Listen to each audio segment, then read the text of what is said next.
Welcome, everybody, to Real Estate Syndicator Live, episode 40. I can't even believe it's been 40 episodes already. I think you all know I'm Bethany LaFlam. I'm filling in for Mauricio, who is doing some really fun, crazy things with Tony Robbins this week. So it's for good reason that he's not here today. But we have a really special treat because we have for you the incomparable AJ Osborne of Cedar Creek Wealth. See, I did that. Cedar Creek Wealth and the Self-Storage Income podcast. So thank you, AJ, so much for being here. I'm so excited. Everyone's in for such a treat to have you here. I appreciate you. Thanks. Happy to be here. I really want to talk for just a second, if you don't mind, about you and your team are just crushing it. And you've been overcoming all kinds of obstacles for scaling that all syndicators, I think, run into. Can we talk about that for a minute? Because you Absolutely. Have really navigated this like a pro. Let's do it. Happy to. So when you started off as an operator and you decided to scale by syndicating, as a lot of folks in this space do, let's talk about kind of what led you there for a moment. Yeah. So there's a few economic reasons and personal reasons. And I think that's a really important thing because scaling, particularly with syndication, it is a different game. And you need to understand on both sides. So economically, it was a way that we could spread our capital out, right? So we could get more deals with the same amount of capital that we had, or if we don't have capital, right, we could keep buying. That meant our business could keep growing because especially in real estate, capital only goes so far, right? Like I often say in real estate, it doesn't matter how much capital you have, you don't have enough. So it's like we can, you just need so much for real estate. So at that point, it was trying to understand here, how do we keep our business growing? How do we do it right?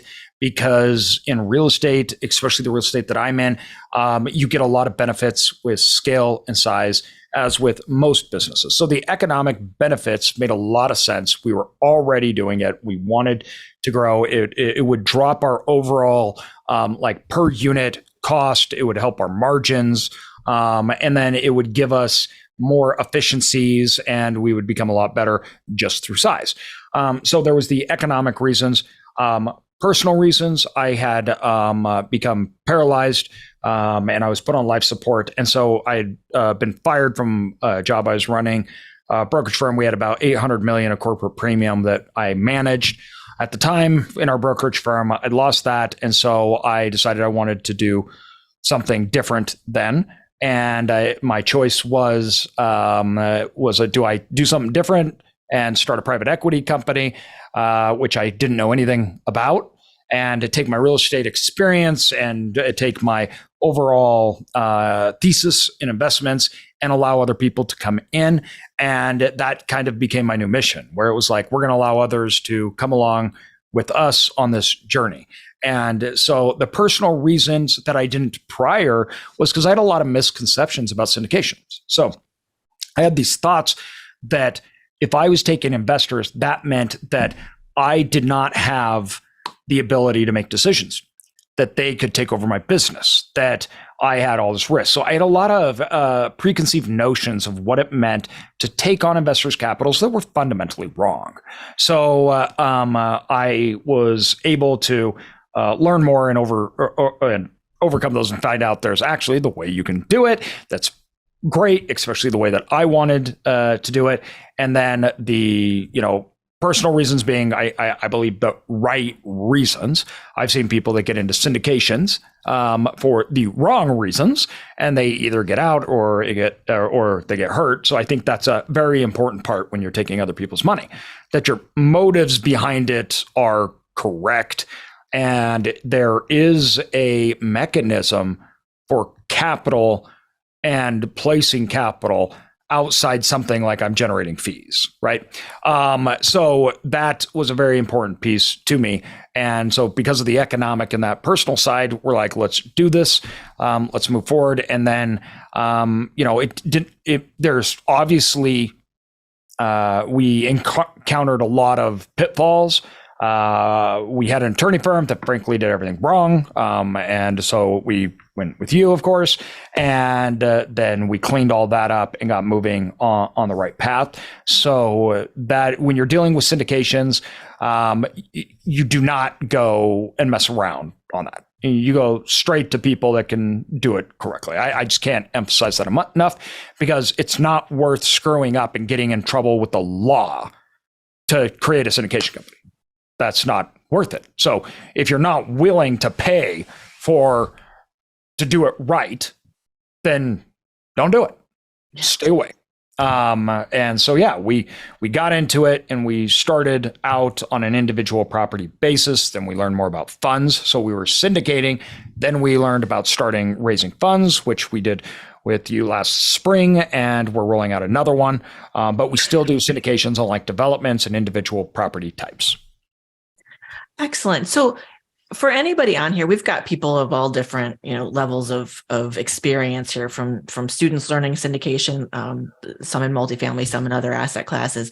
But for everybody who's listening, what would you say as you decided to take the leap, right? And you did all the right things, right? You got all the help and you did all the things you were supposed to do to syndicate. Once you've made that leap, you guys have grown exponentially since that time, right? Going from the single asset, like you said, to a fund.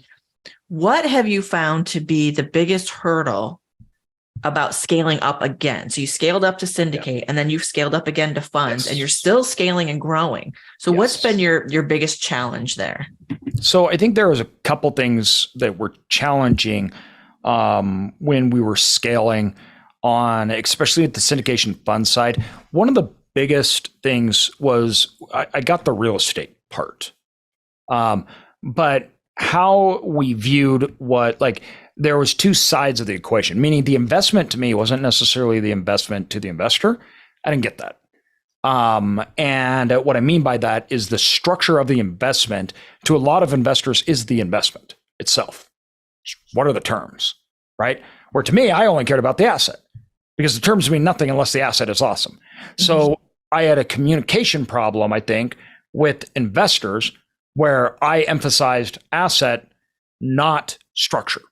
And it was that part of it when working with investors, communicating, right, building out all of that, right, and building out processes to align them with us as we grow, and not a sole focus on the asset itself.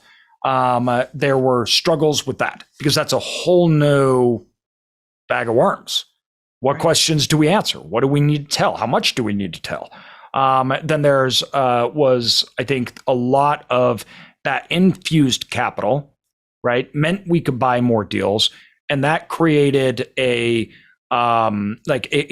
grow when you're scaling, you're growing like a big feedback loop. You're growing, but then your growth becomes unsustainable because you don't have the foundational business processes and systems. So you got to come back down, and then you got to build up the business, and then it allows you to go up again. And it's this feedback loop that constantly goes up. So if you're not building those foundational infrastructure in your business underneath as you go, you're going to plateau, and you're going to start to struggle, and you're going to burn out. And so it's the mix of hiring, cart before the horse, right?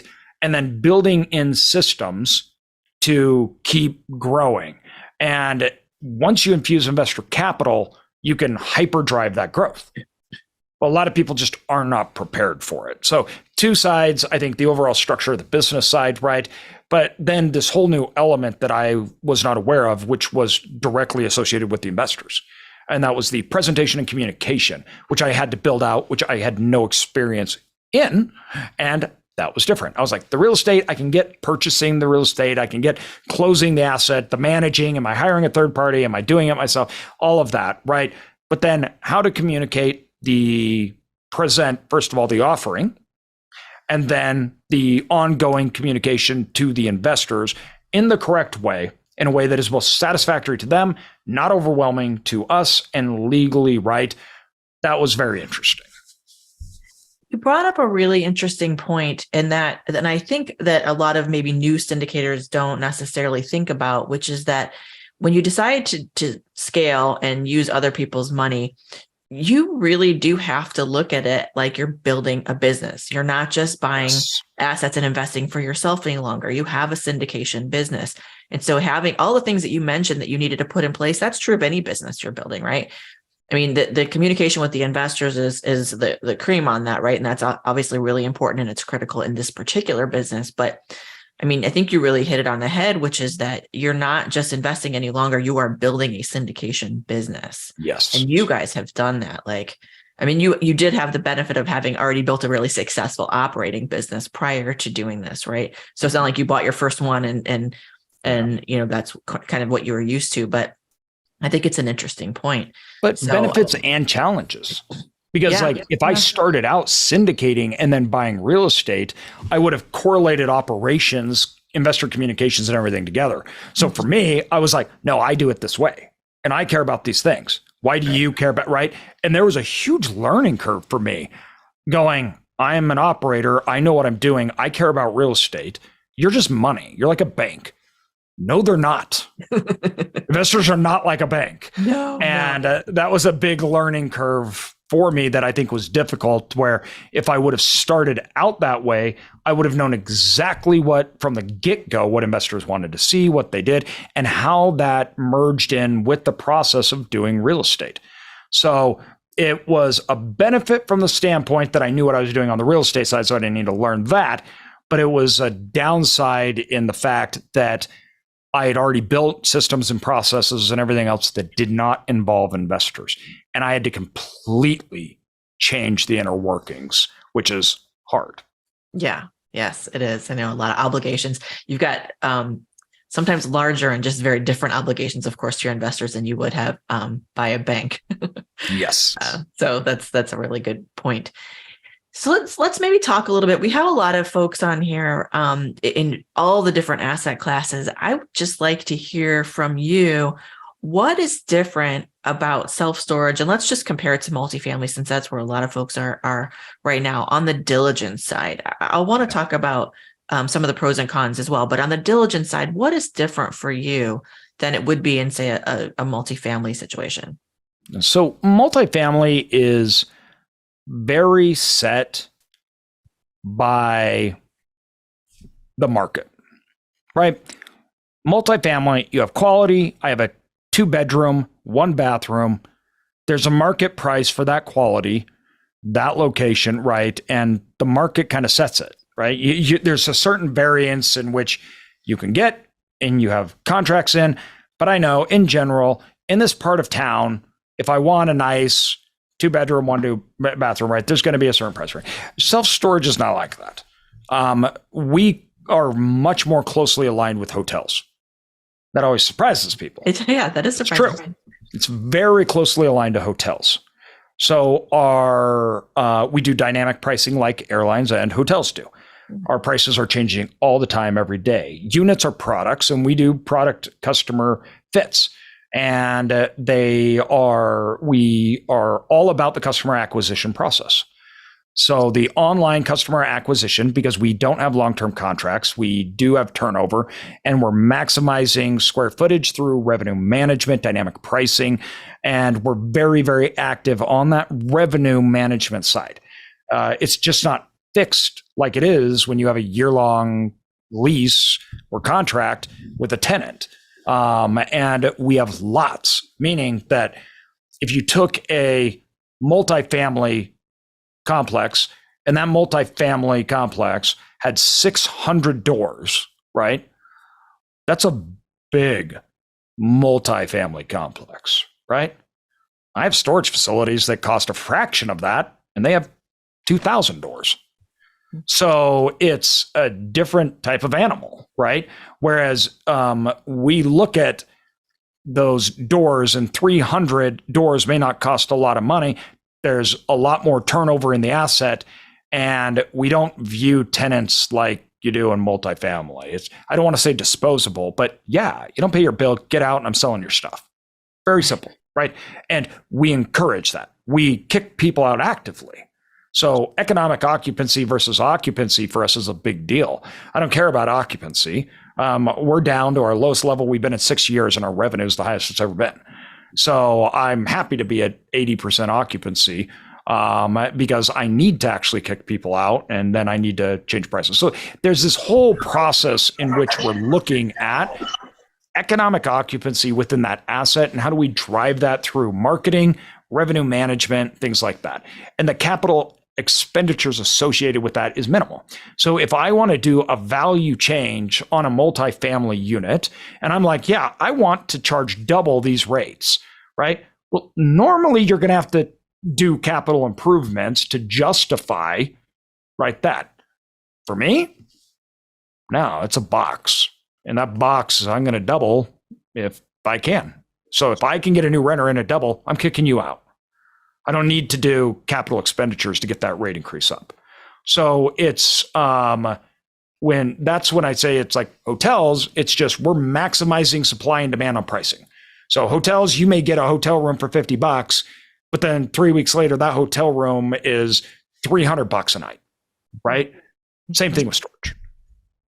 Interesting. Okay. So, I mean, gosh, I don't want to get in the weeds here, but I'm just thinking about how do you do projections based on that?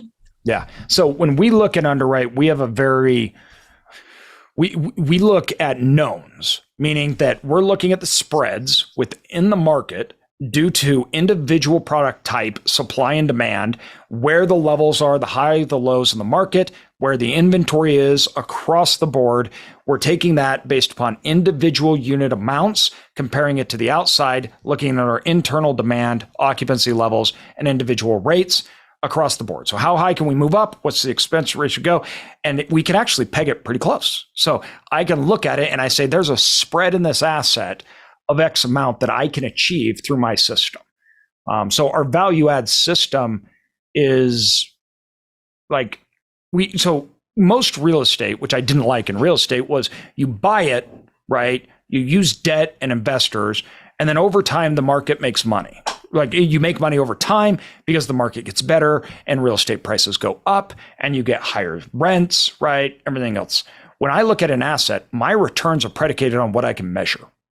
So I'm looking at it saying, I'm going to change all these things within the first 2 years, and those are the returns I'm going to get, whether the market goes up or not.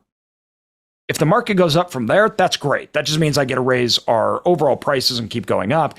But my returns, I predicate on what is measurable in the market at that very, very moment. And we are finding it, and then I'm going in and I'm extracting that value through the system, which I just mentioned. And so we're buying, we're extracting value, and then we're refinancing, pulling our money out tax-free, press profits. And then as the market goes up over the next 5 years, great. Like normal real estate, we all make our money. We get higher rental increases, valuations go up, maybe cap rates go down. But that first initial part, that active part, is the most important part to us. Very good. Well, I think you've really touched on an interesting pro of self-storage, which is, of course, the dynamic pricing and the flexibility to increase prices without having to dump a bunch of CapEx. And what are some other pros that you have found in self-storage above multifamily? The overall liability. So we just I just don't care. You don't pay, get out. It's junk. You can move it out, right? And if you don't, I'm selling it. You just don't have very many rights with self-storage. The government views it as this: I own the land. You ask, can I put your stuff on it? Well, you can, but you got to pay me this much. But you don't have any rights to it. This isn't your property, anything else like that, right? The moment you don't pay me, I'm throwing your stuff off my yard, right? It's my property. That's how self-storage works. So we have online auction systems. We can charge huge fees to get your stuff out. And, there are lien laws that work, but they're like 30-day basis. You have 30 days. And during that 30-day process, by the way, I'm going to give you so many fees that it's going to be more than you would have ever even paid to get your stuff out. We don't play around. I don't want you not staying in that property, not paying. You tend, from what I understand, you can't do that in multifamily. So that tends to be. Yeah, you can't tap. It's frowned upon when people live there. Yes. Yeah. So the process, then I see somebody asked a question, and we will, by the way, open it up to a few questions. So go ahead and put those in the chat if you have questions, or you can use the raise your hand function. So if we have a few minutes at the end here, we can answer questions. But somebody did ask about the process. So it sounds like it's just all contractual, right? It's not really that regulated. Yeah, we have a lease agreement. And the one thing that it's regulated is a state-by-state basis, which is the lien process. So some people say you have to give a 30-day notification. That could be done by email or mail, and then you have 30 days to get your stuff out. But with that, if I put in there, you have 30 days to get your stuff out, but I'm giving you a $100 fee for every week or 2 days that you're in there until that eviction goes, I can do that. So the time frame is kind of set, but outside that, the contract really dominates. Okay, excellent. I mean, that does seem like an interesting. You might have converted some folks today. So one more really just kind of interesting question for me. And so please, if you'll oblige me, and then we'll get to people's questions or anything else that you'd want to talk about is, of course, we've all seen the shows, the Storage Wars shows, and you said you have an online auction process. What is the most interesting thing that has ever happened? And before I have you answer that, part of this is driven by, I just watched the first episode of Cabinet of Curiosities last night. I don't know if anyone has seen that, but it's basically about someone that had a demon stored in their storage unit. So short of that, I'm going to guess that didn't actually happen, but short of that, what is the most interesting thing that has happened? I've seen you talk about a few things, so I just want to hear what's your most interesting. So it should be known, the vast majority of the time, 99.9%, I own over 2.5 million net rentable square feet across 10 different states. Rarely do we have anything ever interesting ever happen. And this is over 10,000 units over 20 years. So it's actually really rare. We have had sad situations where it's rare. Over the 20 years, we've had one person that we found dead on site. That's really, really rare. Now, interesting, we had a facility that we were going up for auction. So how the laws work is when they don't pay, we go for auction, we lift up the unit and we look inside. We can't go take things out, right? Anything else like that. We have to sell it through an auction process. But we open it up to see what's inside. We take pictures, everything else like that to then auction. They opened it up and the unit was full of military gear. I'm talking like grenade launchers. I'm talking about night vision goggles that were worth $400,000, just the goggles. And it was packed full of crazy military gear. And we're like, there is just millions of weaponry and everything else in this. There's a base that was close to the unit. By close, I mean within 2 hours. We called up the base and they're like, what do you want us to do? We're like, come take the gear, right? And it said like US on it. It was US gear. And they literally said, we do not even have a process to take it in. So even if it's lost, if you brought it to me, I don't know what to do with it because it's checked as lost and then it's gone. We don't have like a return thing. So the guy's like, what do you want us to do? I don't know what to do here. And we're like, I don't know. I just guess I wouldn't think you want grenade launchers just lying around, but whatever. You can't really sell those at an auction, can you? Exactly. So I'm like, it's illegal for me to buy it because I own the facility, but I had a friend that would buy it. And I'm sure I'd buy that stuff from him later. So this was the day we were going to auction it off the next day, which we were going to limit the auction and do things like that. Obviously, I'm not going to sell it to some psychopath. So we were going to make sure we do that.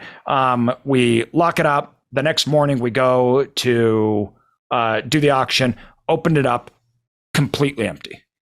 Somebody had come the middle of the night, like 2 a.m., and the number we had tried and called, so we tried to get a hold of the person.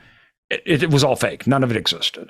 The cell phone number, the numbers we had, the emails, the addresses on the lease, everything was fake. And then middle of the night, somebody came, took everything, and then was gone. Wow. Never saw him again. So kind of crazy. Yeah, that is crazy. Holy cow. Interesting. All right. If you don't mind, can I have people ask a few questions? Please do. Be good. Okay. I'm going to scroll back up here just to see if we can go in order.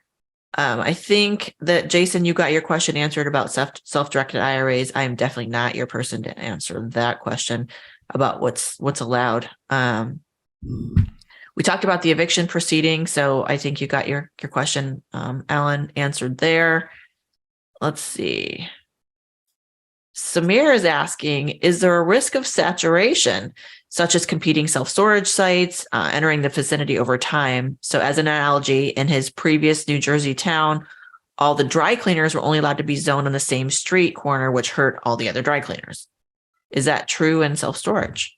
So the number one threat to self-storage is self-storage. Self-storage is probably the easiest commercial asset to overbuild. For a few reasons. The overall price point is lower, which I described, like 600 doors on self-storage is not the same as 600 doors in multifamily, anything else. And also, self-storage, it has been too good for too long. So we didn't have a development cycle till after 2008 because banks wouldn't loan money to self-storage because it's the newest real estate asset class in existence. So nobody lent money. So there was no development boom ever of self-storage till after the financial crisis. And there was no third-party management prior to that. So institutions couldn't play. After the financial crisis, banks would lend on it. And you had third-party institutional level, which meant we opened up the floodgates for funds, large capital, and prior to 2008, the highest development of any year ever had hit almost $1 billion. After 2008, starting in 2015, they hit $5 billion every single year thereafter. So to say it was a development boom in storage context is an understatement. 1 year of 5 billion would have been a ginormous boom, and that just lasted for years. And so the threat with storage is twofold: that people could build, and because of the economics of the situation, storage did really good during this time frame, and that led developers to just build, flip without any real problem, because we kind of got into a self-storage bubble, which was fueled by $4 trillion the government printed and caused occupancies to rise above 93% on average of the United States. The next highest time in history, occupancies was 86% for just 1 year. That was the next highest ever recorded. And we remained at over 93% occupancy as a high on average for 4 years. Unprecedented. And that's now going away. So it's all returning back to a norm. But because of that, though, self-storage operators made a lot of money. There was lots of demand and lots of people built, and a lot of people were bailed out for doing dumb, stupid things, and they still made money because the market was good. I went through 2008, started investing in storage and operating storage prior to 2008, and it was wild to see what's taken place in the last 5 years in the storage industry, because none of those things are normal or average. And so when you look at self-storage, that's the risk. Why? Because people say, oh, there's no toilets in it, it's a bunch of boxes, and it's really passive. I don't got to do anything. So they go out and they take their mom and their dad's money, they find a piece of land, they don't know anything about it, and they just build. This happens routinely all of the time. And that is really bad because self-storage is outrageously sensitive to supply and demand. So there's only so many 10 by 10s that people want. And once you overbuild them, what do? So, right. Well, I think you just answered Ben's question, which is given that it's so straightforward as you described, it's steel boxes, concrete slabs, that also would make it a low barrier to entry. But it sounds like people get sort of lulled by that false sense of security of the low barrier to entry because there actually is something to actually operating and managing self-storage. Would that be true? That's very true. They are shocked and they don't know what to do. I've bought a lot of people that have failed, and they didn't even remotely know how to compete. I mean, storage, like, once again, back to this idea of market placing rents. It's not how storage works. So to give you an example, I have a site in a city, the sites on the same road and a mile away, I do probably 3x the revenue on the exact same square footage. Our rates are double theirs, but they can't charge it because they don't even know how to get the customers in. So quality, size, everything on the same road, everything being equal, I can charge 3x what they can.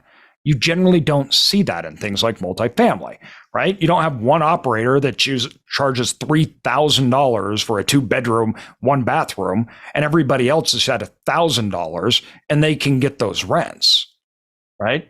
And quality is the exact same. In storage, we can. And so it's people build it thinking that they can get that 3x only to find out, no, I can't. And then they're in trouble. Right. Which actually, it's funny because you're perfectly teeing up. I don't know if you're reading this or not, but you're perfectly teeing up the next questions. And John is asking, I mean, to that end, you've got some of this is automated, right? You've got some systems in place. What are you using to streamline your process and automate whatever you can? So we use a combination. I actually own a tech company that's a property management system out of Southern California. I also was a founding member and owner of the largest self-storage co-op in the world that we created. And what we did is we built in a lot of infrastructure and technology on the front end, back end that can cooperate with hardware. So we can automate a lot of systems and automate the customer acquisition all the way through the lifespan of the customer within the asset. That allows us to change the supply and demand economics because we utilize the internet to manipulate it. So we can change our supply and demand because the customers don't know about the other people. And we play with that and do that a lot. And we've utilized third parties and infrastructures that we've built out. But self-storage is a tech play. It really is now. Hence the reason, once again, we act like hotels. It's a tech play. So when we look at our really standardizing, we standardize rate systems on an individual basis, not all. Means if you have 10 by 10s and you have 100 of them, every single person at our storage facility is getting a different rate. 10 by 10s aren't all $100. That doesn't exist, right? One person may be $80 and another one may be $250, like an airline.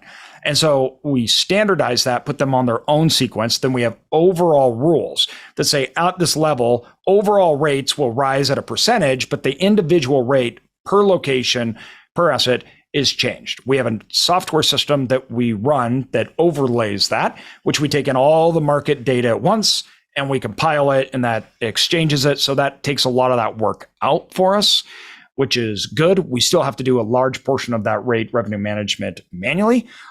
We also use call centers. We also use things on the back end, so we don't have to have people there all the time running it. And that helps out a lot. So we can maximize our customer acquisition, but lower the price of that customer acquisition. So it's not like just a retail sell where there has to be a person and somebody has to walk in to get a sell. That's very archaic, and that's how most operators are still doing it in the United States, which is interesting. But that's where we make our money. We buy those and we change that up. So a lot of those systems automated. We mandate online payments. So you acquire them online. They have to have online payments. It's automatic that they come in. They get things like we have apps that they can access gates, doors, everything else. So they can come in, open gates on their apps, open doors, and that's that corresponding hardware with software that we've integrated to make that work. So things like that. Okay, interesting. It is really a tech play. So when now you've got this data, right, from all the tech, and you can see how the pricing can fluctuate based on market. Do you use that? Is that really how you pick your markets? I mean, it's not like other people would pick their markets, right? That's correct. When we look at markets, we are looking at individual consumption of individuals. So I will look at my product. Let's say, easiest example, I'm building out a facility right now in Surprise, Arizona. It's 60,000 net rentable square feet. We have indoor parking for RVs. The reason why we picked that location is we looked at the consumption of RVs, the price levels, and overlaid that with the regulation of RVs in that space. Funny enough, RV companies did the same thing, and they're now building RV dealerships right on the side of our buildings where we're building. So we match our products or units with the individuals in the area as far as income, percentage of it goes, their demographics, their housing units matched with individual units, and their overall spending habits. So we then align that then with traffic flows to see where utilization would come from those individuals. We pair that up with marketing and our rates. Okay. That's so interesting. So it's not just like, hey, there's cheap land here, we'll just buy there. Right? That's definitely how it used to be. And that is not a winning strategy anymore. Yeah, that's good to know. Eris is asking, what's the size of your current fund? You closed one, you opened a new one. Let's talk about your current deal. I think our new one we're rolling out is 25 million. And it's an opportunistic fund. So what we're doing is we are trying to take advantage of the markets today where they're at with interest rates, because you have a valuation problem in the markets. So valuating commercial real estate, as I'm sure most of you know, is a cap rate, right? Well, the problem with cap rates is it doesn't include debt to come to that figure. So historically speaking, self-storage has been at all-time low cap rates because demand from investors were so astronomical that it pushed it to be more corresponding to a level with like multifamily, which makes no sense. You should not buy a storage facility at the same cap rate you would buy a multifamily. Multifamily safer, right? You have longer lease agreements. It's that they're not the same. And so when you look at that, and what had happened is interest rates then rose. Now nobody can buy the asset at that cap rate because they can't even pay the debt. But owners are like, my value hasn't changed. So owner wants 5 million. The buyer can only pay 3.5 because they can't afford it. We have a problem then in the market where the valuation may be true, but reality doesn't match up with the valuation. This causes buyers to not be able to buy and sellers to not be able to sell. We're taking advantage of this, and we're going in to try to work individually with sellers. We have a system that we work with off-market deals where we create funnels to try to buy and work alongside sellers to create creative ways where we can take down these assets. Also, we're running into the problem that all these facilities that were developed or people bought interest only, they're all now coming up, and they're going to be changing an interest rate from 2.5% to 7.5%, and they can't pay it. And you're going to have developers that were supposed to be developing and selling them at 5 caps at CO, which they can't do anymore. And they're all starting to get squeezed and hurt. So we find this very opportunistic to where we can buy deals in markets that we probably wouldn't have been able to get literally like a year and a half ago. And we can really improve their overall value. So we're opening up a $25 million fund right now, and that's the opportunistic play. Other ones that we have, though, are like syndications. So the syndication, like the one we have open now, is that surprise deal that we were just talking about, which is a development deal, which that's not included in the fund because that's a different strategy. We're very, very picky with developments. We're developers, but we're not. Like, we only develop to own and operate. We don't develop to flip. We don't do anything like that. We're only building our product that we want, specialized to maximize revenues in markets where we can achieve the highest yield. So we're picking that for as an operator. So with that, we've got 3 developments. One is an office building that we bought that we're converting to a storage facility in a downtown location.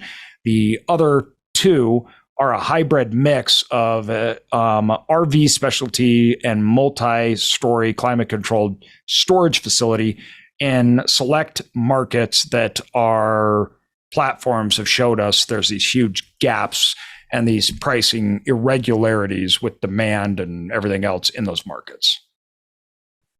Interesting. You mentioned something about your strategy, which is a long-term play, right? Yes. And so BD is asking, how many exits have you completed and what do they look like? I know that's not usually your strategy, but surely you've exited some, right? So what's that? Yes. Exited one. One. So yeah. And that was a year ago. We'd bought it for, I think it was like 2.8 $6 million. We exited it a year and a half later at almost 5. And the reason we exited was because when we looked, we completed that overall capture of that value that we talked about from our system. And then operating it after that, we did not view that the market was good enough to really take that asset in the future very much more. So we exited, sold it, which turned out to be the perfect play because now where things sit, that asset's not doing very good. So we exit assets for 2 reasons. The fundamentals that will drive demand and revenue in the assets have eroded away. So we have to get rid of the asset because the future doesn't look as bright. The second is someone offers us an offer that is just so stupid, we're going to sell it. We had that on one asset, which we didn't sell, and that was unfortunate. That was due to a partner situation. The only asset I even have partners with in like this, or we would have exited. We bought a bankruptcy for Kmart. We turned it into a storage facility. We spent $2 million on it. The total cost was almost $8 million. 4 years later, we had an offer at $35 million. And that would have netted us $27 million, I think it was. And the one owner didn't want to sell because he was greedy and he wanted $36 million. So we didn't end up selling that, and hence the reason why I won't do partnerships like that anymore. Understood. I know are you okay on time? Can we get a few more questions? People are the questions are lining up. I'm going to try to skip around. So sorry if you already got some questions, I'm going to try to skip a little bit here and get some other questions. Jared is asking, so being that this is a tech play, do you see any practical applications? You see where you probably could have guessed we were going here, utilizing blockchain technology. So when we look at blockchain technology, I think there's a lot of applications contractually. I come from an insurance world prior to this, and I think there's way more applications for blockchain within that than storage. The processing and ledger part of storage, I don't think is very relevant due to the turning over of that. So the ledger necessity of it is not, the validity and ledgering of it, I just don't think is important. I do think there's some interesting things that we're going to try to do on maybe the overall securitizing it online, different things that people are trying to do, like more like NFT type things with real estate, merging those two worlds together. But overall, I do not view the technology that will revolutionize and is changing storage. I think blockchain may be a subset of a backing of the front end technology, but that's about it.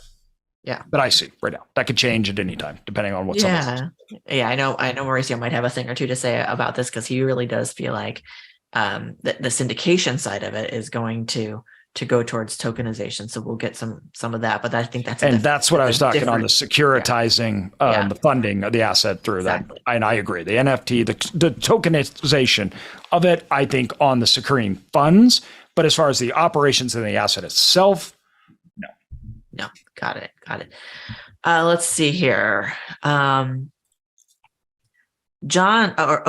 says he just bought a storage facility and he needs help. Can you suggest someone to contact for help? What kind of help, what kind of help you need? Here and what kind of help do you mean? If you want to unmute yourself and come on and ask. No, he might not be still on. So the question is the facility is a mom and pop facility with very little systems and very little automation. So in terms of getting an overall integrated strategy for taking this forward, I was wondering if there's somebody consulting in the space that I potentially can contact that could assist me with just putting that ultimate integrated plan together before I start changing and doing things. Yes, Store Local. It's a co-op that I was mentioning that I was a founding member of. It is meant for storage operators, especially independent operators. We built it so independent operators can not only last through consolidation and everything, but they can optimize it. Store Local offers everything from brands, but they offer marketing power. They offer a whole lot, which is a la carte. You pick whatever you want. You join as a member of the co-op and you get buying, purchasing power, everything else for independent operators. So Store Local, you can go website, directly outreach, say, hey, AJ sent me. They'll reach out to you and they can try to help you with everything. Yes, storelocal.com. So, I mean, they do everything from like employee manuals and things like that. Really excellent resource. Fantastic. Thank you so very much for that. I really appreciate that. Welcome. Excellent. Thank you. Samir is asking if you have a case where a deal made sense at 2.5% loan rate, which is now well underwater from the recent rate increase. Is there any way to really save that?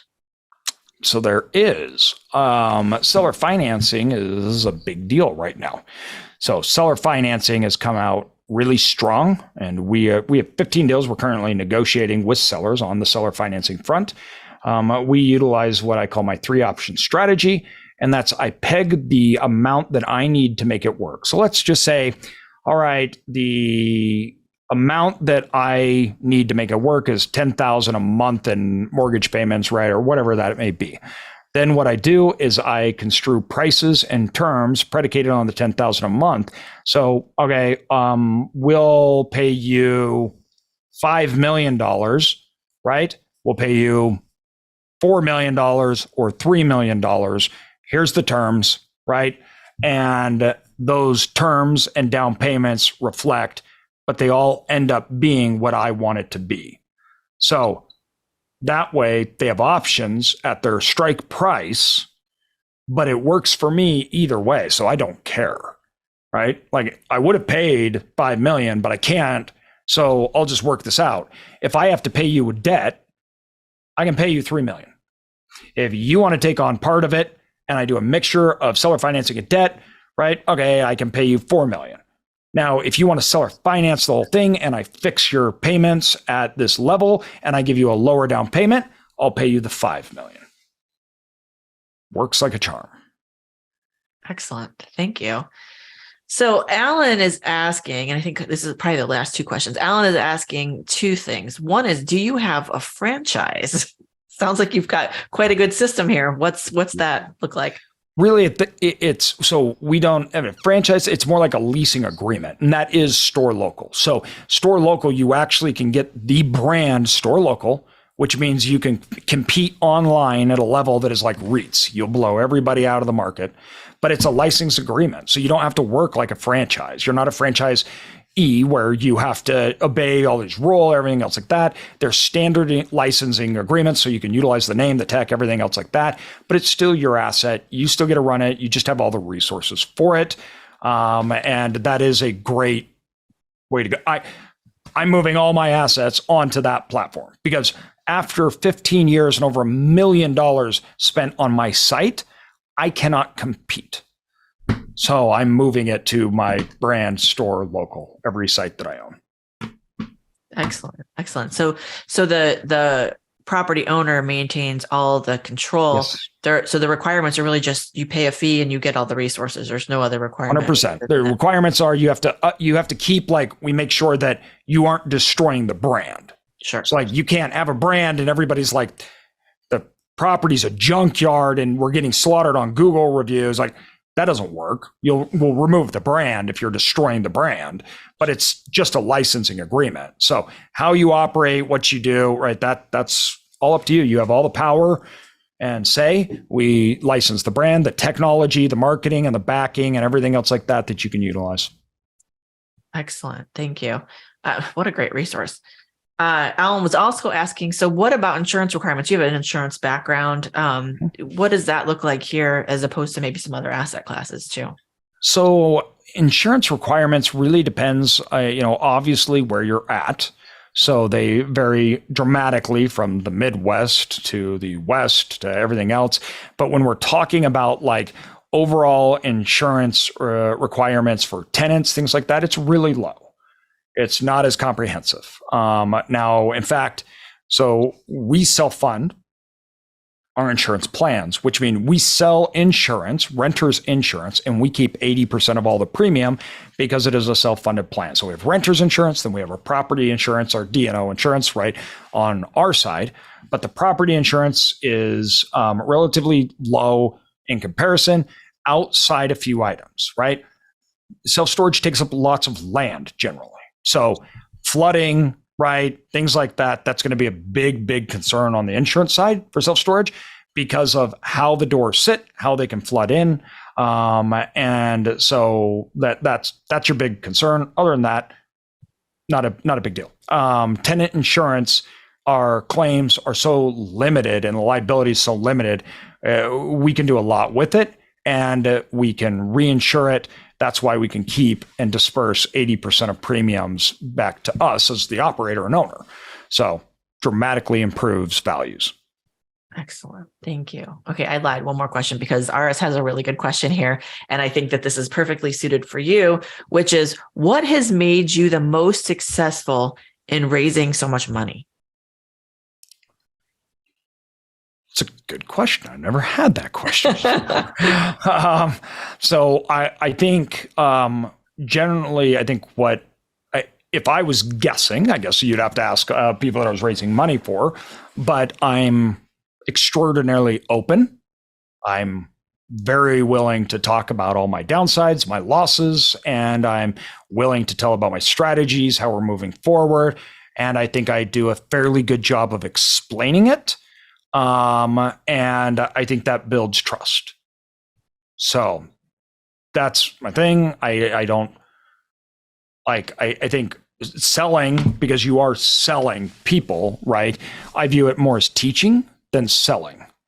So I think the more knowledgeable you are and the more you understand the plan and how you're going to accomplish it, and the more open you are about your life and everything else, the more trust you gain. And I'm always willing to talk about anything. There's nothing that I would say is off the table. And I think that helps me dramatically. I would have to agree. If I could take a moment, I've heard you on your webinars before when you're speaking with your investors, and you do a very good job of taking the time to explain things when people have questions, and you are very, very open with your investors, which apparently you learned from the beginning. You just said that one of your biggest challenges, of course, was messaging to the investors what they want to know versus what you want to tell. Yes. And I think you've done a really good job navigating that and kind of shifting into the operator of a storage facility to an operator of a syndication and a fund as well. Yeah. Well, thank you so much. I really appreciate it. Thanks everyone for all your amazing questions. Mauricio will be back next week. And as always, this will be, it probably won't be tomorrow, but this will be put up in the Real Estate Syndication community on Facebook. Also on Mauricio's YouTube channel. So if you haven't already subscribed to Mauricio's YouTube channel, please get on over there and subscribe. While you're there, you can also subscribe to mine. And AJ, do you want to plug your podcast here? Yeah. Self-storage income, guys, is the podcast. Anything you're interested in self-storage. I mean, we just cover it all every single week. We talk with operators, we talk with everybody, and we tell everything that we're doing, what we're seeing in the markets, changes that are being made. So it's very in depth, and we do it weekly. So if you want to learn more about self-storage, you can binge that for as long as you can on any subject possible. And it's all in there. So very good. Thank you very much. Have a great evening, everyone. And we will see you next week. Thanks, everybody. Thanks.